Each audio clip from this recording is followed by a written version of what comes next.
Delhi snook case. Sisodia calls it a fake case.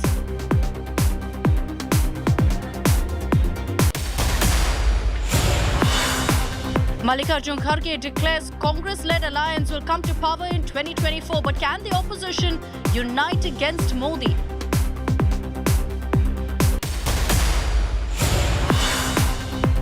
And BJP workers who protested against the killing of an army man by a DMK neta now booked. Tamil Nadu BJP chief questions law and order under Stalin.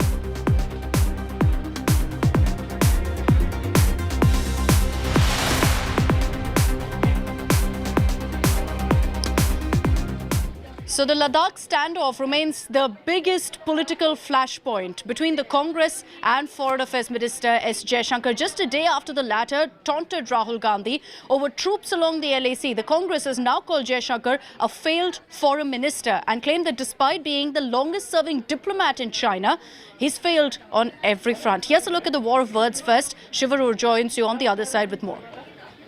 If we were being accommodative, who sent the Indian army to the LAC? Rahul Gandhi didn't send them. Narendra Modi sent them. The largest peacetime deployment in our history on the China border. And please notice, I said China, C-H-I-N-A. External Affairs Minister S. Jaishankar launches a stinking attack on the Congress. I try not to be loud. I try to get my narrative across in an elegant and effective way, maybe at times sharper than people may want. A day later, the Congress fires back, calling Jaishankar a failed foreign minister and tears into the Narendra Modi government's China policy. निजी झगड़ा नहीं है, मैं आपके ऊपर कोई निजी आक्षेप नहीं लगा रही हूं, लेकिन हाँ, मैं ये जरूर कहती हूं कि आप इस देश के सबसे फेल्ड फॉरेन मिनिस्टर हैं। और दूसरा The Grand Old Party on Wednesday gave a long list of what it called were failures of the diplomat turned politician.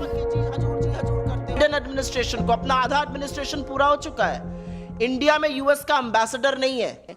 Sri Lanka में चीनी इंटरफेरेंस है। भूटान हमसे दूर हो गया है। बांग्लादेश ने चीन को कॉक्स बाजार में सबमरीन बेस बनाने को कह दिया है।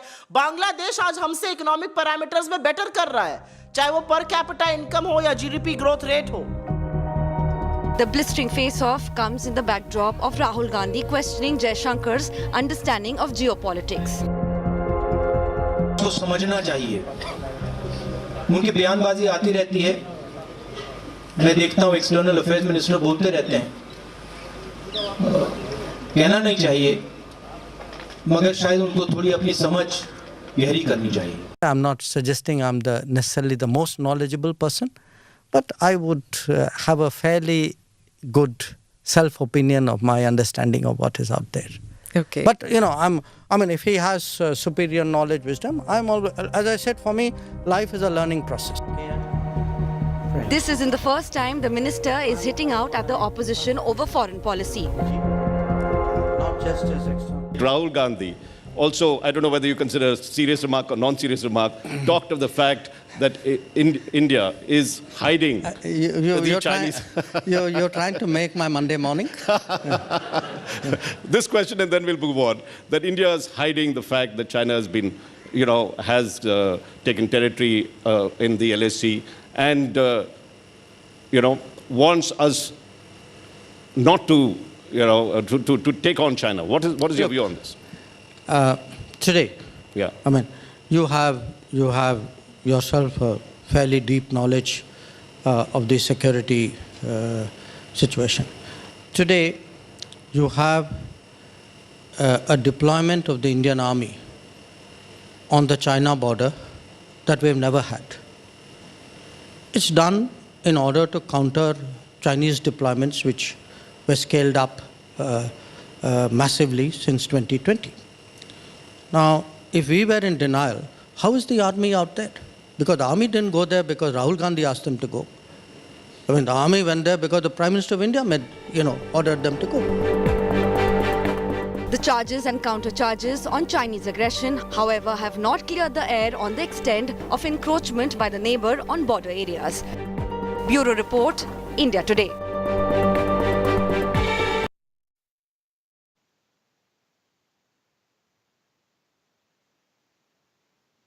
Want to go straight across to India today is Gaurav Sawant, who's been tracking this developing, unfolding political battle very, very closely. Gaurav, in a democracy, questions are always required. They're mandatory, to the ruling government on all issues, including national security. But the manner in which the Congress party has been berating the government on the China issue, taking a very personal tone by calling External Affairs Minister S. Jaishankar a failed External Affairs Minister, is to me something that hands the advantage directly to the Chinese, because it gives the impression that India is completely, divided and squabbling and handing the advantage to the Chinese. What are you making of this? Shiv, you've hit the nail on its head on a very critical national security issue. You're absolutely right. India is a democracy. The opposition well within its rights to put the government on the mat on even crucial national security issues. But what's the ground situation? The External Affairs Minister in that interview made a couple of points very clear. He said, when the allegation is made that the government is being accommodative or that the government is on the defensive, on the contrary, there's the largest ever peacetime deployment at the line of actual control. Largest ever. And that's significant. Shiv, you and I both covered defense. You and I have both covered the situation on ground zero. And we've never had close to 50 to 60,000 troops deployed in eastern Ladakh, all the way from Daulat Beg Oldi to Demchok. Also in the eastern sector, the middle sector, infrastructure is being built up. And Shiv, that's again a point that's been made by the External Affairs Minister, where he says that infrastructure development that should have happened 25 years ago was actually happening only now, and that infrastructure push 5 times the kind of money that was spent in the past is being spent on building infrastructure. And then again, India today is the only and the first channel to travel on the DSDBO road all the way from Durbuk, all along the Shok, all the way up to Daulat Beg Oldi to talk about permanent 70-ton bridges that are being made, the roads that are being built there. So infrastructure push is massive all along the LAC, something that the minister says should have happened 25 years ago. Absolutely. And this is infrastructure that is coming up at this point of time. The two largest standing armies in the world are face to face along that eastern Ladakh frontier. So if anyone is, under the misapprehension that India has not acted against the Chinese, they are woefully wrong. And then this is just sadly only about politics. Everything else, of course, is part of the democratic conversation. Gaurav, thank you very much for being with us. I just wanted to play out for you some of the comments made by the External Affairs Minister in his interview to ANI that have similarly exploded and triggered this fresh flashpoint. Take a look at the highlights of what he said.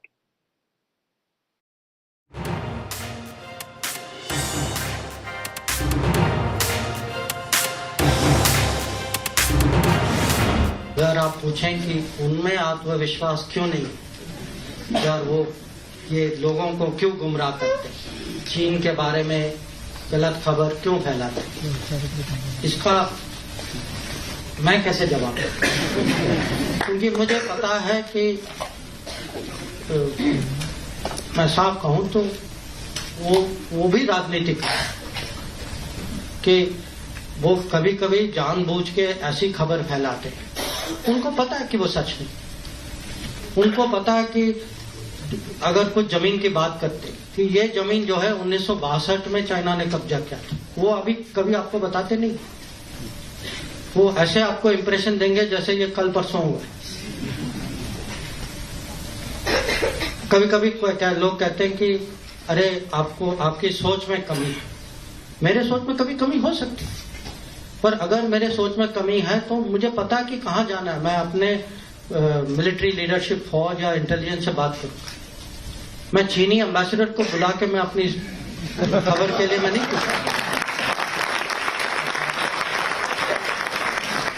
तो मैं मानता हूं कि आप कहते हैं इसका कमी है, आत्मविश्वास की कमी हो सकता है कमी कुछ और भी।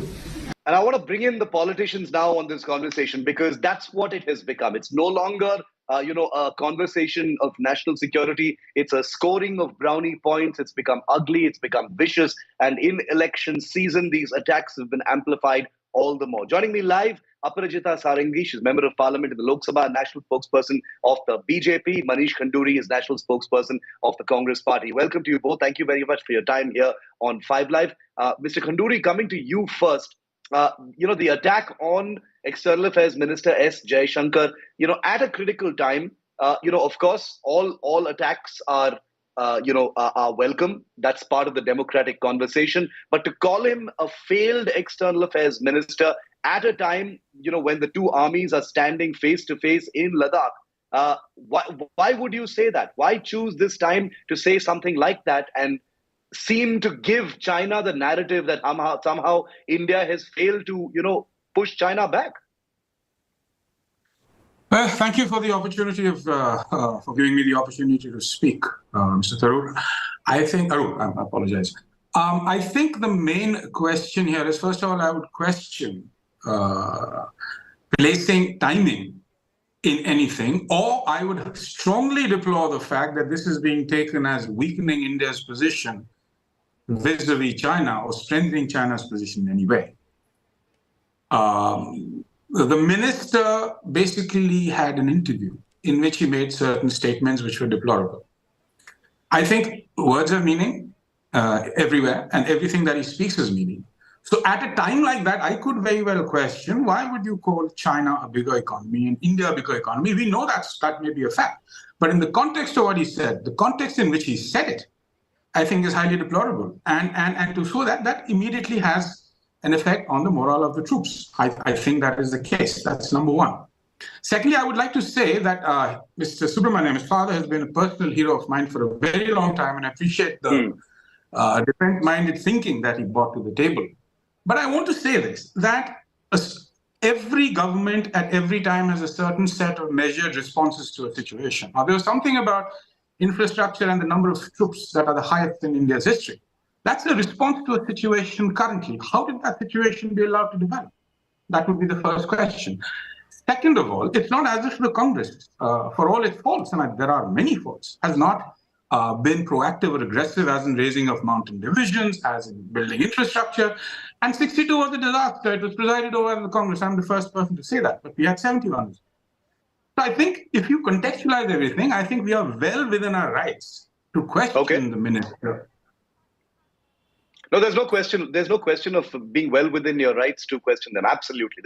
I don't think anyone is questioning them, not even the BJP. But I just wanted to say that there is a context to what is being said. And one would have possibly hoped from an apolitical standpoint of a certain degree of continuity as far as, China is concerned, and not so much of the tutu meme that has kind of grabbed a lion's share of the conversation between the two big parties of this country. Aparajita Sarangi, it looks like the Congress, has engaged on this interview. Many substantive things have been said, but I'm looking at it as then the Congress also being triggered because the External Affairs Minister particularly, singled out Rahul Gandhi for an attack, saying that, his words on the LAC, if he has something better to say, then I'm willing to listen. He said that obviously in a sarcastic way. And that appears to have triggered this kind of response from the Congress party. A very good evening. Pursuant to the remarks made by our External Affairs Minister, Shri Jaishankar ji, yesterday, all the Congress people have been giving their viewpoints. Gabby, dyslexic and arrogant. I think these are the words that characterize the responses of all these Congress people. It's very unfortunate that they are not listening, or rather not trusting the words of the External Affairs Minister. Now here is an External Affairs Minister who has spoken to us with facts and figures. He gives dates and years. Now, as far as our relationship with China is concerned, I can only say 3 Ds: dialogue, diplomacy and development. See, let's not get into war of words. I can only tell the Congress people, request them rather to listen to the words of External Affairs Minister and trust his words. Now, when we talk of dialogue and diplomacy, let me tell you, we are very firm in our approach towards China. We know what we are doing and we walk the talk. Now, as far as our strategy is concerned, I'm sure there is a word called development. We are focusing on the development of the border areas. I'm reminded of the time when Mr. A.K. Antony was the defense minister. And you know, I mean, you flip through the pages of the proceedings of the parliament. In the parliament, Mr. Antony has said, best defense is not to develop the border. That was the mindset of the Congress people when they were in power. Now here is the government under the leadership of Prime Minister Modi who is focusing on the development of these areas, and I have facts and figures.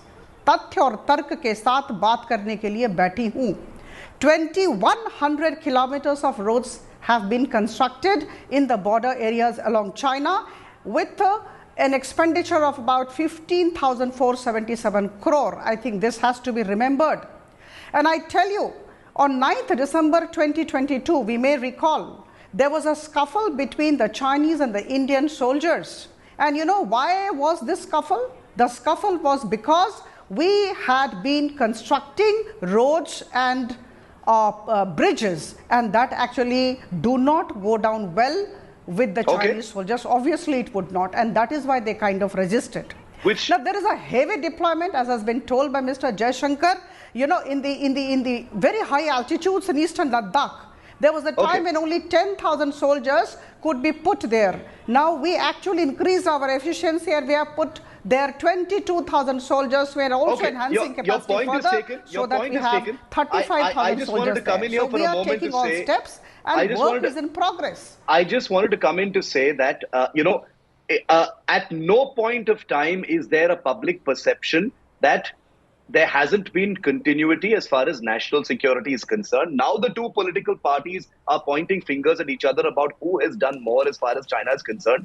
Frankly, as an apolitical journalist, someone who has covered national security and defense for 2 decades, I can tell you that there is much to be desired on all sides. Okay, the Congress, Mr. Kanduri, is by no means lily white when it comes to China. I'm not even going as far back as 1962. Even the Depsang episode, in the 2012-2013 period, what happened in Daulat Beg Oldie, those are all issues that can similarly be brought out. But I'm not going to bring those up because I feel that the public mood right now needs to be a certain degree of unity. Of course, questions can be asked, but when questions are asked in a manner that are bereft of facts, for example, Rahul Gandhi saying the Chinese came in and thrashed our soldiers when he was referring to Tawang, when he refers to something else, saying that they are running all over us, which is patently not the case, and I happen to know the facts about it, then there is a sense that this is not about a democratic questioning process, which is very welcome, but about scoring personal brownie points against the Prime Minister.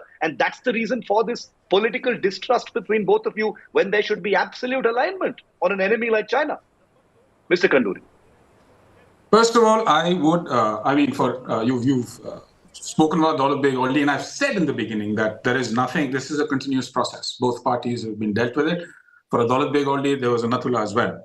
But let me focus on the exact questions that you raised. Now listen, I am of the firm opinion that if everything was right, first of all those numbers that the Honorable MP gave about the roads being built, about the deployment, I think this is in context of the situation as it is. I mean, 10,000 people may be enough, 1 million may not be enough. The point is that there has been a complete absence of sharing of information, from the side of the government for the last 2-3 years. The Chief of Army Staff has called for a return to the status quo ante of 2 years ago, and these are facts. The third point is that we don't know what's happening out there because the government has consistently and completely refused to share on-ground situation. We do know that there are photographs in the social media, and I don't want to comment on those. But the fact of the matter is that the stance taken by the government of India at this particular point in time, with respect to the Chinese aggression, the persistent Chinese aggression, has been regrettable. And the minister highlighting that we are a smaller economy at this point in time, again, words have meaning. Had he said it in a private context, I probably would not have disagreed with him even. I'll say that up front. But for a man of his stature, for a man of his position, to say that at this point in time is very regrettable. One, I would disagree with you, Mr. Aroor, that we are talking about this being at a sensitive time. A democratic process is what it is, and it has to be followed. a democratic process, if there is a perception that we are weakening India's position at this point in time, there is no perfect moment in time. If we've chosen at the particular point in time to highlight what we think are perceptible weaknesses of the BJP, then we've taken a stance, and we'll continue to do that because we believe passionately in what we're talking about. We believe that there are failures on multiple fronts. And I fail to see. Go ahead. I understand what you're saying. Your point is taken. Let's try and get that from Aparajita Sarangi. Ms. Sarangi, the allegation, when I talk about political distrust between the two sides, fomenting this season of attacks that are of a personal nature, the Congress says it's because your government and your party does not share information.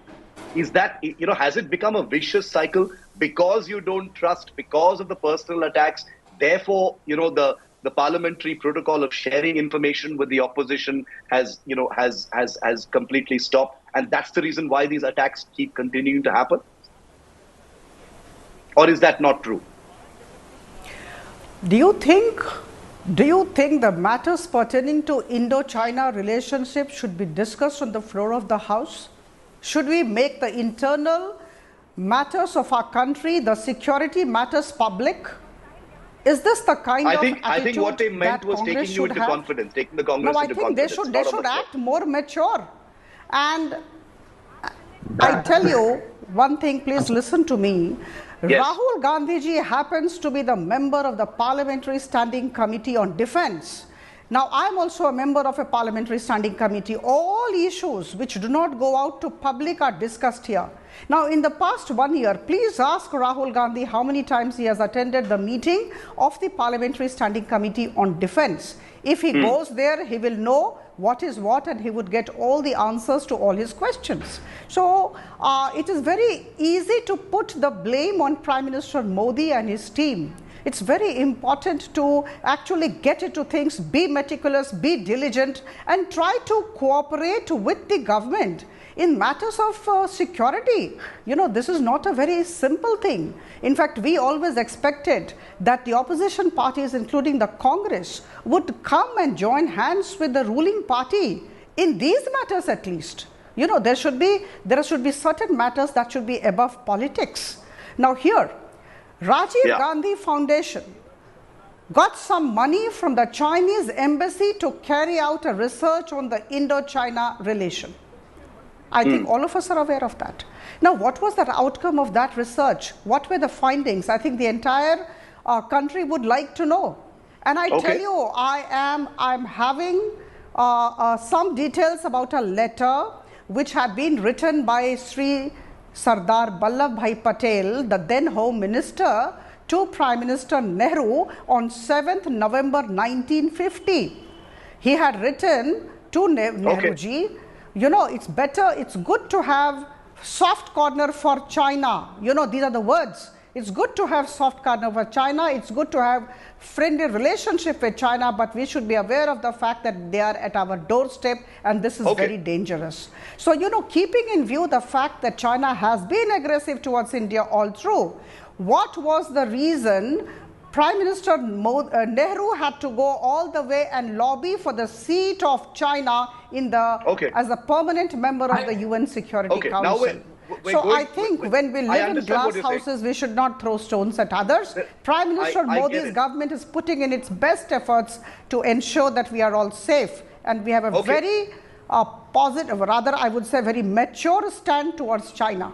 Yes. I want to bring this debate to a close with that specific allegation that the Congress threw, that information is not shared, because that's an important part of any democracy. Manish, I'm sure you would agree that what Aparajita Sarangi says is something that we should all agree with, that some things can't be discussed in the open parliament, but they are discussed pretty threadbare in parliamentary standing committee meetings. As a defense correspondent, I've seen some of these reports.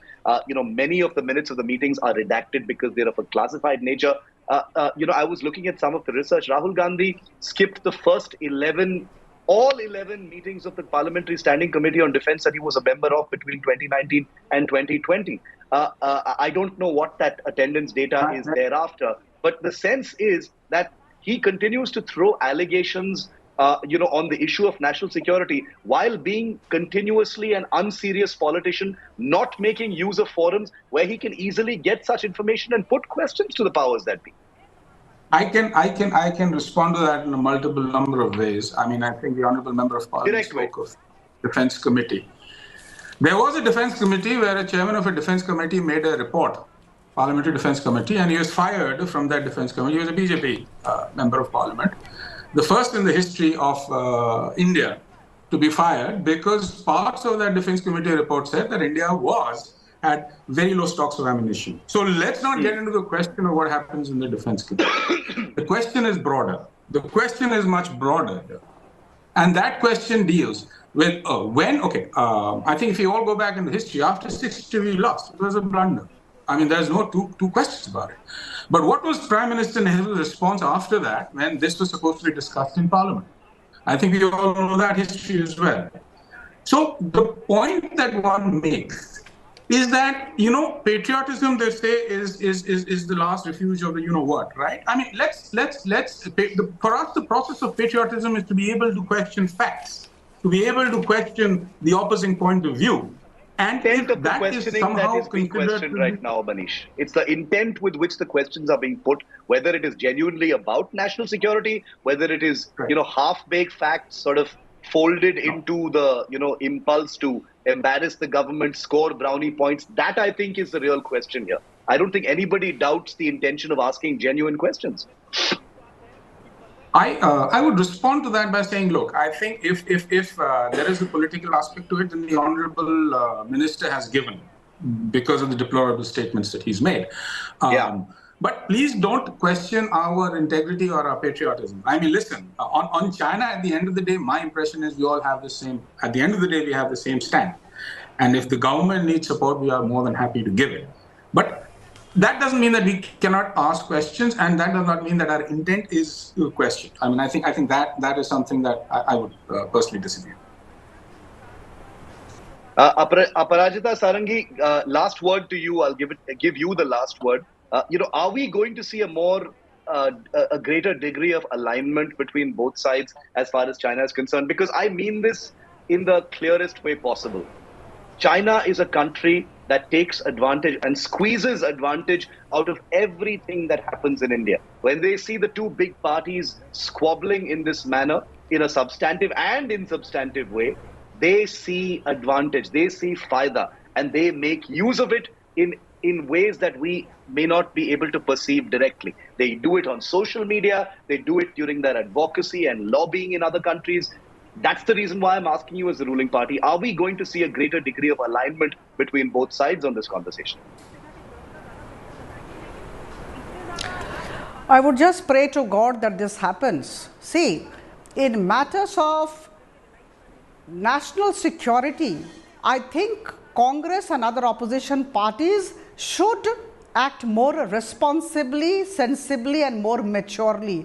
This is something, the word immaturity always comes to our mind when we listen to these people. I think in these matters, they should act more mature. And as far as Prime Minister Modi's government is concerned, I can say with pride that we focus on development. If we develop these areas, and if we are firm, we are aggressive, and we are strong, I don't think there is any problem for any of the Indians living within the boundaries of the country. The defense budget has gone up by 13% this year, and this is so very good. We are at 5.94 lakh crore in 23-24, and it was 5.25 lakh crore last year. So we know the defense budget must go up. Our people out there should be provided. All equipments must be there. The BRO budget, please give me 30 seconds. I am here with facts and figures. I don't get into general statements.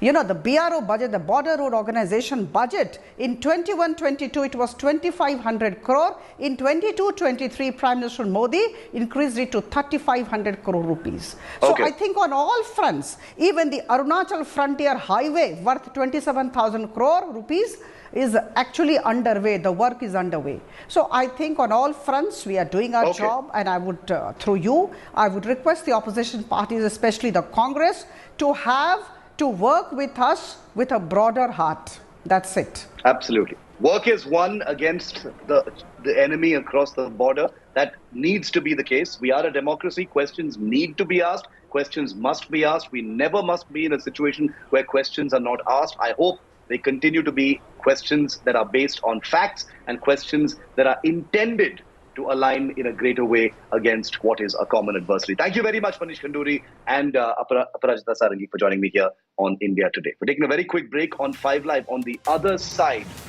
actor Alia Bhatt is fuming, and rightly so, after pictures of her in the private space of her house were taken by a paparazzi cameraman from a building across from her own. It has triggered a huge amount of outrage and support, right?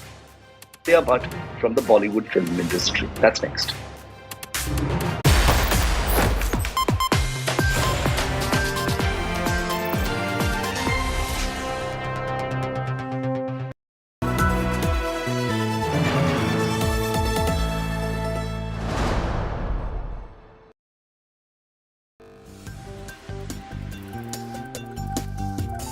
तो जैसे सबसे तेज आपकी tagline है, तो इसी तरह से सबसे तेज हमारी सरकार की लाइफलाइन है.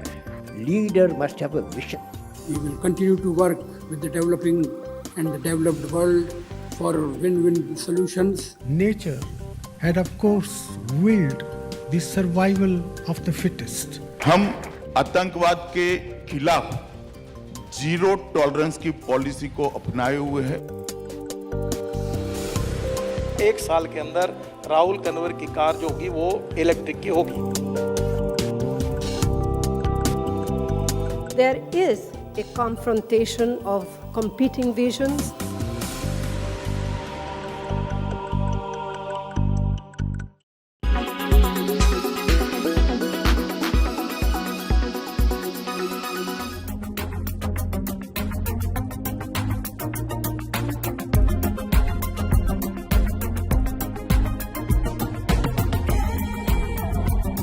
Manju Warrior has bought a brand new BMW luxury bike. The actress took to social media to share this video.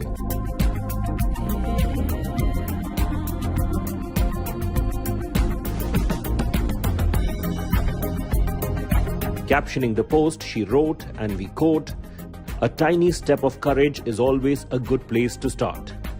P.S. Got to go a long way before I become a good rider. So if you see me fumbling on the roads, please be patient with me." She even thanked co-star Ajit Kumar for being an inspiration. The actress even went on a long bike ride along with a group of riders across Kashmir and Leh Ladakh last year. Manju Warrior and Ajit Kumar had recently shared screen space in Tunivur.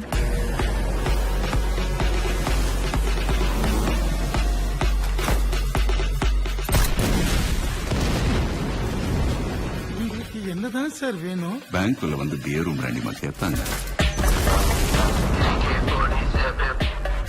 என்ன மாதிரி ஒரு Directed by H. Vinod, the action thriller grossed over 200 crore at the global box office. பணம் தம்பி பணம். Power officer, power. Orders, sir, orders. Surrender or die. What the save?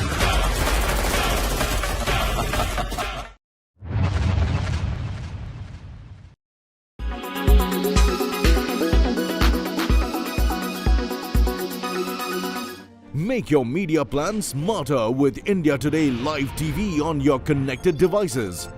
Amplify your brand with 100 million smart internet viewers. To advertise, mail us at sales@aajtak.com.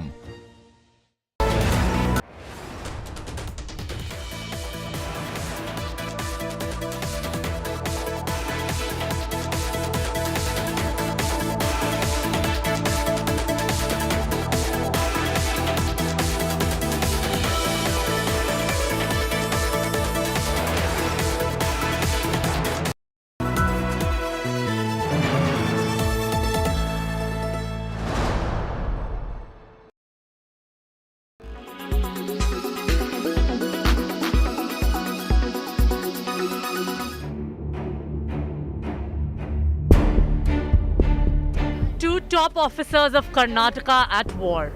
A verbal spat that played out not just on social media, but on television screens across the country.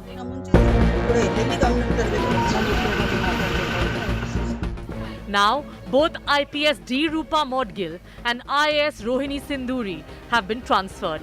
The Karnataka Chief Secretary has summoned both the officers and sought a clarification from them. This, a day after State Home Minister warned of action against the two officers. This viral image of IAS Rohini with JDS Neta Sara Ramesh is what triggered the feud. The two had accused each other of corruption in 2021. And D. Rupa alleged that the meeting suggested that the bureaucrat and the politician had struck a deal. Then on Sunday, IPS officer D. Rupa Modgil shared private photos of IAS officer Rohini Sinduri on social media. She claimed that Rohini had violated service conduct rules by sending her photos to at least 3 male IAS officers. Whose fault is it that the next step, that is after preliminary inquiry, the logical step is that the disciplinary inquiry should be held. So why is the disciplinary inquiry not held against her? Every time she escapes these kind of actions, why is that? Who are the officers who are helping her? Enraged by the allegations of corruption and her private photos being made public, bureaucrat Rohini hit back, insinuating that Rupa suffered from a mental illness. All I can say is get well soon. Side, please. Side, sir.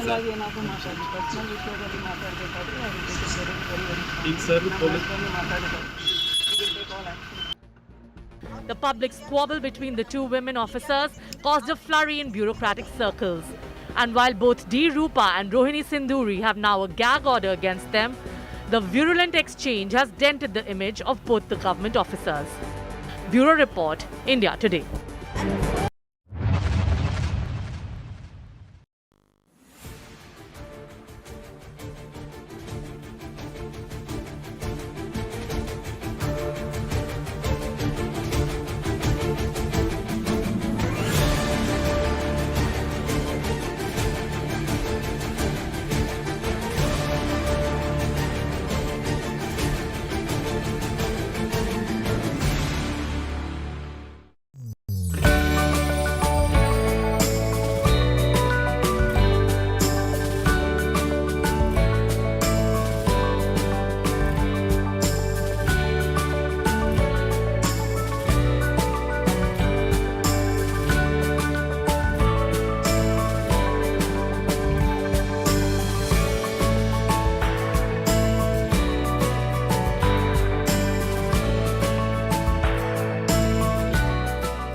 Pictures of Alia Bhatt taken from across the building where she lives, off the film star, inside her living room, just carrying on normally with her day, have triggered a huge amount of outrage, obviously mostly from Alia Bhatt herself, but with solidarity across the Hindi film industry. Take a look at this, stories that talk about paparazzi, privilege and privacy.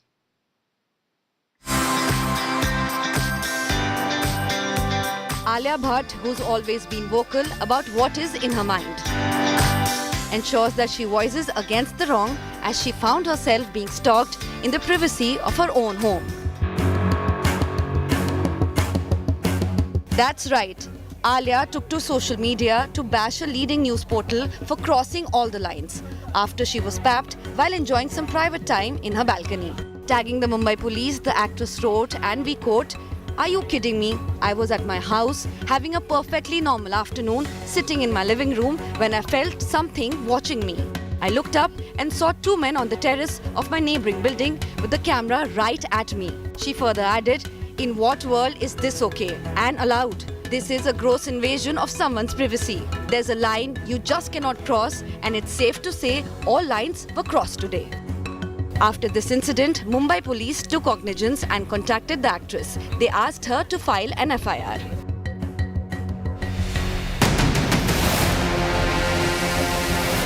Other celebrities came out in a support and blasted paparazzi as well. Arjun Kapoor took to his social media and shared a screen grab of Alia's Instagram story and called the Pap's move as absolutely shameless. Anushka Sharma, who's also been at the receiving end of the similar issue, too shared her experience when her daughter Vamika's face was revealed despite multiple requests. However, this isn't the only time Anushka and her family discussed the breach of privacy. Earlier, when an unknown individual entered into Virat Kohli's hotel room in Australia and posted clips of his belongings, that incident also sparked several debates, including celebrity privacy and where one should draw the line. Entertainment Bureau, India Today. Let's get a word in from India Today's Paras Dama, who's been tracking the story from Mumbai. Paras, apart from the outrage and anger and justifiable anger, from Alia Bhatt herself, but also from other actors in Bollywood. Is any further action likely to be taken? Because this is a fine line. We see a lot of paparazzi actions in Mumbai. It's usually, in alignment between actors and the camera persons. But this appears to have crossed that line quite dramatically. Is any action contemplated? Of course, if the line has been crossed by paparazzi, the paparazzi culture has been growing since last 10-15 years in Mumbai and in India. We had also seen this type of similar incident taking place out of the country, where many celebrities has abused paparazzis and a lot of things has happened. But in India, this type of culture has been growing from last somewhere. Coming to your question, there is no action has been just off the record, on the record. There is no action has been taken yet by Mumbai police, but Mumbai police has contacted Alia Bhatt and they have asked to file complaint against the online portal which has published this type of photo when she was at her home and she was relaxing. At that time, some two paparazzis was on the neighboring building and they had clicked the photos. Also, Alia Bhatt has tweeted about it on social media. She has just wrote a post and she just said that this is the breach of privacy which has happened. Many celebrities from Bollywood has also supported Alia Bhatt on this incident, as many celebrities like Anushka Sharma also shared on social media that it's a similar thing which has happened with her in the past. So Mumbai police will now see if Alia Bhatt will launch a complaint, and after that some action will happen or not, because in this type of case complaint is very important, because if the person is not filing any complaint, it will be little difficult to take any action. But this is the main thing, that the breach of privacy has happened, and this type of thing should not happen. Because she tagged the Mumbai police in her Instagram story. So obviously she wants some action to be taken. So it remains to be seen whether action will be taken. The Mumbai police will have to wait, like Paras said, for a statement or a complaint to be filed by Alia or on her behalf, and only then can action actually be taken. Now let's move on to another big political story from the south, where K. Annamalai, the state president of the BJP, who's been leading a hunger strike and a big march of protest against the ruling DMK in Tamil Nadu over the killing of an Indian Army Jawan by a DMK councillor, has become the big dominant story in the political battlefield of that state. But after that protest march reached the War Memorial on Marina Beach, it looks like the government in Tamil Nadu is keener to lodge cases against the BJP cadres rather than act against its own councillor. Take a look at this report.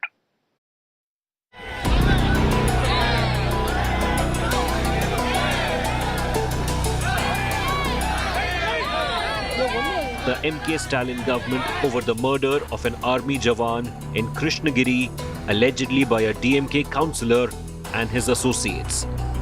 The Tamil Nadu unit of the BJP held a one-day hunger strike and silent rally in Chennai's Sivananda Salai on Tuesday. Many ex-defense personnel participated along with BJP cadre in the protest. Leading the protest, Tamil Nadu BJP chief K. Annamalai claimed there was a failure of law and order in the state. The basic failure in maintaining law and order in the state, that is for everybody to see. Secondly, the ex-servicemen, senior rank people are coming with us, brigadiers, colonels, lieutenant colonels, captain, major. And they want to express their grievance as army men They feel slighted by the DMK government, the way the DMK government has treated their family. The BJP leader said that the state government has let down the people of the state. This is a moral issue. It is not about a legal issue. This issue transcends legality. It is about how a state treats its own army soldier. It's about how a state treats a Tamilian who is serving in the Indian army who has come back on holiday. This is no more a law and order issue, no more a crime issue. It is a moral issue. The CM has failed morally in acting, one, as per law, and second, as the chief minister of the state, because for him everybody should be equal. But in this case, the CM hasn't done it. The BJP demanded an apology from the DMK. All they want is a simple apology from the PM because one of his party men, one of his public representative brutally killed up one of their own soldier. And second, they want a government job for the deceased family. And of course, 5 crore compensation. BJP has walked the talk today. We have offered 10 lakh rupees for the family as a first deposit from the BJP side. BJP, along with members of the ex-servicemen cell, submitted a memorandum to Governor R.N. Ravi. Now a case has been filed against BJP cadre protesting against the DMK government for unlawful assembly and causing disturbance to the public. Okay. Registering an FIR, maybe if the state government thinks they can cover us down by just registering an FIR, nobody is going to be afraid of a mere FIR.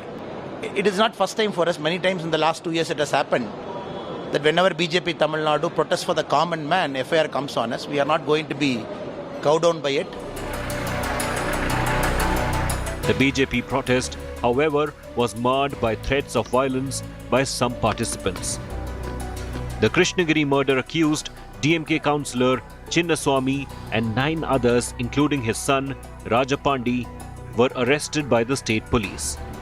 The party, however, had played down the incident as a local crime. With Shilpa Nair from Chennai, Bureau Report, India Today.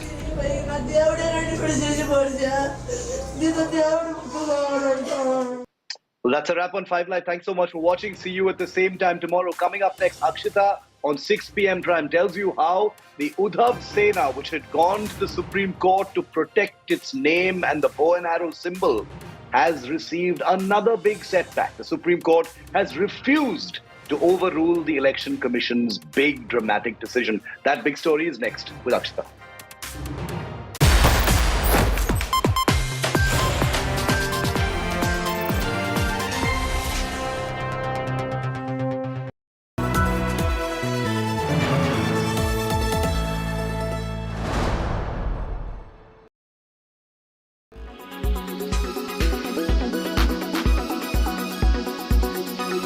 Gandhi didn't get convinced by you. He, in fact, he said that I think you were. I don't know the exact words, but